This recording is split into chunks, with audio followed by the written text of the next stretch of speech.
10वीं कक्षा के होनहार विद्यार्थियों, जीबी गुरुकुल चैनल पर आपका स्वागत है। आज हम सब हिंदी विषय में नव परिवर्तन के अग्रदूत व यथास्थितिवाद के विरोधी निराला की कविता उत्साह को उत्साहपूर्वक पढ़ेंगे। जैसा कि सर्वविदित है, उत्साह ही हमारे जीवन की सबसे बड़ी पूंजी है। बिना उत्साह के किसी भी बड़े परिवर्तन अथवा बदलाव की कल्पना संभव ही नहीं है। जो व्यक्ति उत्साह की हत्या कर दिया यानी हतोत्साहित हो गया, उससे किसी प्रकार का बदलाव संभव ही नहीं है। अब सीधे कविता पर आते हैं। कविता बादल पर केंद्रित है। वैसे जितने भी बड़े कवि हुए हैं, प्रायः सबों ने बादल पर काव्य सृजन किया। संस्कृत साहित्य के यशस्वी कवि कालिदास ने तो मेघ को अपना दूत ही बना डाला। मेघदूतम कालिदास की कालजयी रचना है। जन कवि नागार्जुन ने भी बादल पर काव्य सृजन किया है। बादल को घिरते देखा है नागार्जुन की कालजयी रचना है। कालिदास ने जिस प्रकार मेघ को अपना दूत बनाया है, ठीक उसी तरह निराला भी बादल को अपना दूत अथवा संदेश वाहक बनाते हैं। कविता की शुरुआत बादल से की जाती है।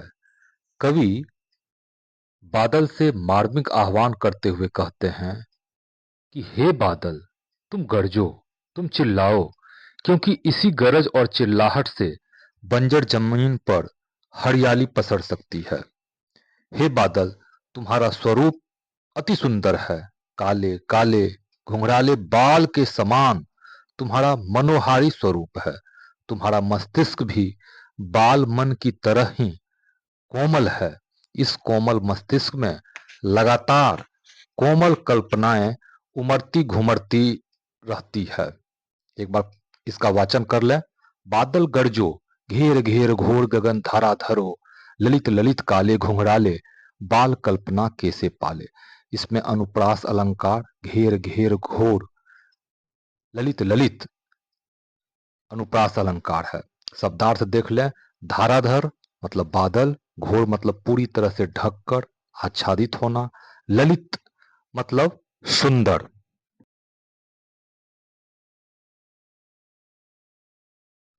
आगे फिर से निराला आह्वान करते हैं बादल से। विद्युत छवियुर में कवि नव जीवन वाले, वज्र छिपा नूतन कविता फिर भर दो, बादल गरजो बादल गरजो। शब्दार्थ। उर मतलब हृदय अथवा दिल, छवि मतलब तस्वीर, अक्स नवजीवन मतलब नई जिंदगी, नूतन मतलब नया और नवीन। कवि बादल से पुनः ये आह्वान करते हैं कि हे बादल, तुम्हारे हृदय में बिजली समाहित है, अर्थात तुम्हारे हृदय में परिवर्तन की चिंगारी छिपी हुई है। इसी चिंगारी रूपी बिजली से नवजीवन अर्थात नए जीवन का संचार संभव है। यहाँ पर प्रसंगवश दुष्यंत कुमार की एक पंक्ति का उल्लेख करना चाहूंगा। मेरे सीने में नहीं तो तेरे सीने में सही हो कहीं भी आग, लेकिन आग जलनी चाहिए। इस प्रकार हम कह सकते हैं कि बिना चिंगारी के परिवर्तन संभव ही नहीं है। कवि परिवर्तन चाहते हैं, कवि नवजीवन चाहते हैं। भला ये परिवर्तन और नवजीवन कैसे संभव है? इसके लिए बिजली की कड़क जो बादल के दिल में समाया है, उसे समय समय पर तेज गड़गड़ाहट करना ही होगा। यहाँ पर कवि और बादल दोनों का एक ही काम है, नवजीवन प्रदान करना। वास्तव में नए जीवन का आधार विद्रोह की चिंगारी ही है, जो कवि और बादल दोनों के हृदय में समान रूप से मौजूद है।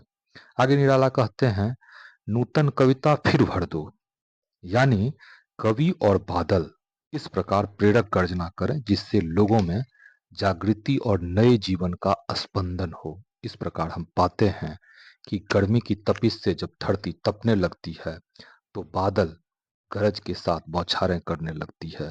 इस बारिश से बंजर हो चुकी धरती में हरियाली अर्थात नवजीवन पसर जाती है।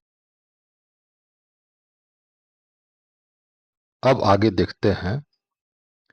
विकल विकल उन्मंथे उन्मन, विश्व के निदाघ के शकल जन, आए अज्ञात दिशा से अनंत के घन, तप्त धरा जल से फिर शीतल कर दो, बादल गरजो बादल गरजो। एक बार तेरा शब्दार्थ देख ले। विकल मतलब बेचैन, उन्मन मतलब परेशान, निदाघ मतलब तपिश, अत्यधिक गर्मी, अनंत मतलब जिसका अंत ना हो, अर्थात ईश्वर।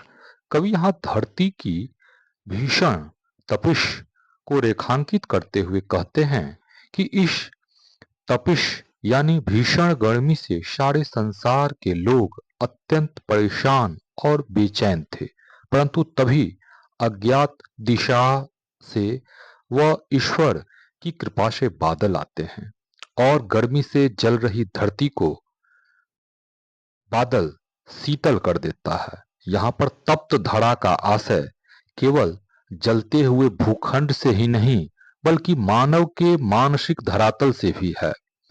आज स्वार्थांध मानव का मानसिक धरातल भी उसी प्रकार तपिश से भरा है, जिस प्रकार तप्त अर्थात तपिश युक्त धरती। इस प्रकार इस पंक्ति में वैचारिक वृष्टि की ओर भी कवि इशारा करता है, और यह वैचारिक वृष्टि क्रांति की वृष्टि है।